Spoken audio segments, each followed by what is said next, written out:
گمنام پتہ والی بستی کی سیر۔ کالم نگار Syed Sardar Ahmad Pirzada, the first blind journalist of Pakistan, APNS best Urdu column award holder, روزنامہ نئی بات، مورخہ 24 جون 2020۔ آپ کو ایک بڑے جدید شہر کے ایک ایسے پتے پہ لے چلتا ہوں جو گمنام ہے، جس کے بارے میں آپ لوگ شاید نہیں جانتے۔ چلیے چلتے ہیں، گاڑی سے اتریے، اب آپ سڑک پر ہیں۔ چلتے لوگ، بھاگتی گاڑیاں، کئی منزلہ عمارتیں، شاپنگ مال اور بڑی چمچماتی دکانیں اور غضب کی ہلچل ہے۔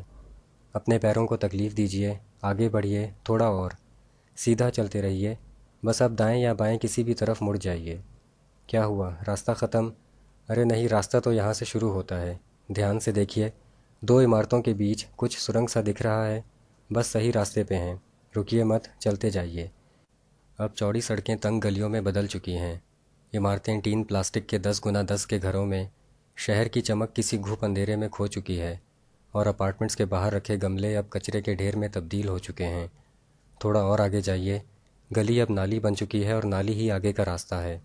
چاہیں تو پینٹ کے ساتھ بھویں بھی اوپر اٹھا سکتے ہیں، ناک پر رومال ڈال سکتے ہیں، پر آنکھیں کھلی رکھیں، ان پر پردہ نہیں ڈال سکتے کیونکہ یہ سپنا نہیں سچ ہے، ایسا بھی ایک پتہ ہے۔ ارے نہیں، ابھی پہنچے نہیں ہیں، تھوڑا اور چلیے، آگے جا کر دائیں مڑنا ہے، پر دھیان رہے، موڑ اور گھر کے دروازے ایک جیسے ہیں، بس 1 فٹ ہی چوڑے۔ کیا ہوا، کسی کے گھر میں تو نہیں گھس گئے؟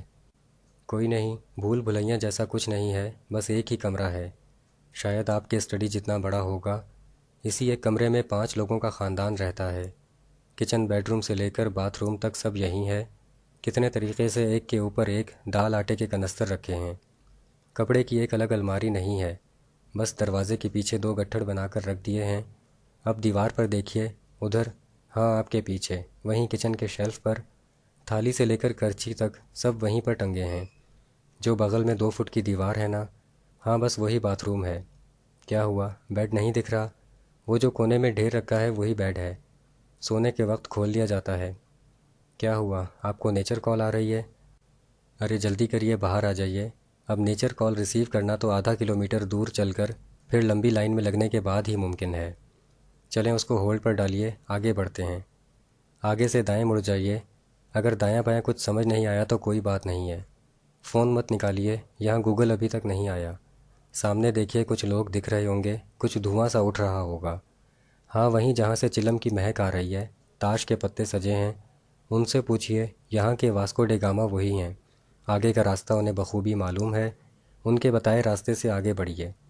اب گلی اور بھی تنگ ہو چکی ہوگی، دونوں طرف چولہے جل رہے ہوں گے، شاید پانی ابل رہا ہوگا یا اس میں چاول بھی پڑ چکا ہوگا۔ پلاسٹک، گتے اور کچرے سے چولہے میں آگ پھونکنے کی کوشش کر رہی بڈھی مائی دکھ رہی ہوگی۔ آگے بڑھتے جائیے، کوئی ایک چھوٹا بچہ بنا کپڑوں کے گھوم رہا ہوگا۔ نہیں نہیں، پولیس کو فون کرنے کی ضرورت نہیں ہے، وہ بچہ کھویا نہیں ہے، یہ اس کا اپنا علاقہ ہے، ان گلیوں سے اس کا اپنے ماں باپ سے کہیں زیادہ واسطہ ہے۔ اب سیدھے چلتے جائیے، ایسے ہی نظاروں سے 2-4 ہوتے جائیں گے، گھبرائیے مت، آپ کا پتہ آگے ہی ہے۔ اس شہر میں کئی پتے آج بھی ایسے ہیں جہاں ڈاک کی ڈیلیوری نہیں ہوتی۔ مندرجہ بالا منظر کشی والی تحریر پڑھ کر کیا یہ خیال نہیں آتا کہ ایسی جگہیں ہمارے ہاں جگہ جگہ آباد ہیں، مگر 22 کروڑ عوام کے درد کا راگ الاپنے والے ہمارے لیڈروں کو ان جیسی اندھیری گلیوں سے کیا سروکار، ان جیسی کالی بستیوں کے باسی جو انہی تاریکیوں میں پیدا ہوتے ہیں، زندہ رہتے ہیں اور مر جاتے ہیں۔ کیا ان کے بارے میں بھی فیض احمد فیض کا یہی مصرع درست نہیں ہے کہ وہ جو تاریک راہوں میں مارے گئے، لیکن مفاد بھری نیتوں والے لیڈر ان تاریک لوگوں کی کبھی کرونا کے باعث قسم پرسی اور ہلاکتیں، اور کبھی غربت کی تاریکی کو بھی اپنے حق میں بتا کر اپنی سیاست چمکاتے رہتے ہیں۔ اگلے اقتدار کی چمک دیکھنے کے لیے شہروں میں سیاسی طاقتوں کے مظاہروں کا چلن عام ہے۔ اپنی پارٹی کی طاقت دکھانے کے لیے جلسہ گاہ کو جن لوگوں سے بھرا جاتا ہے، ان میں بیشتر ایسے ہوتے ہیں جو ایسی ہی کالی بستیوں سے لائے گئے ہوتے ہیں، اور جلسہ ختم ہونے کے بعد انہی بستیوں میں واپس پہنچا دیے جاتے ہیں۔ کالی بستی سے لائے گئے یہی وہ لوگ ہوتے ہیں جو کرپشن، ناانصافی اور دھاندلی کے خلاف لیڈروں کی تقریروں پر زور زور سے تالیاں بجاتے ہیں اور نعرے لگاتے ہیں، جس پر لیڈر اچھل اچھل کر اپنے مخالفین کو للکارتے ہیں اور عوام کے ٹھاٹے مارتے اس سمندر کو اپنے ساتھ بتاتے ہیں، جبکہ یہی لیڈر ان عوام کے ساتھ نہیں ہوتے۔ اگر لیڈر عوام کے ساتھ ہوتے تو ملک میں ایسی کوئی بستی نہ ہوتی جہاں کے دن بھی تاریک ہوں، جس میں سے گزرتے ہوئے یہ بھی نہ پتہ چلے کہ گلی ہے یا کسی کا گھر۔ اقتدار کا مزہ لینے اور اپنے وعدے بھول جانے کے بعد یہ لیڈر یہ بھی نہیں جانتے کہ ان کے اپنے جدید شہر میں ایسی کتنی بستیاں ہیں جہاں کے لوگ گمنام پتہ کے رہائشی ہیں، جہاں ڈاک کا لفافہ بھی کھو جانے کے خوف سے جانے سے انکار کر دیتا ہے۔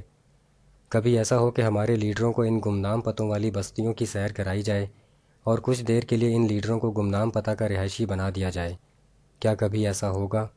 کیا کبھی پینڈولم دوسری طرف بھی جائے گا؟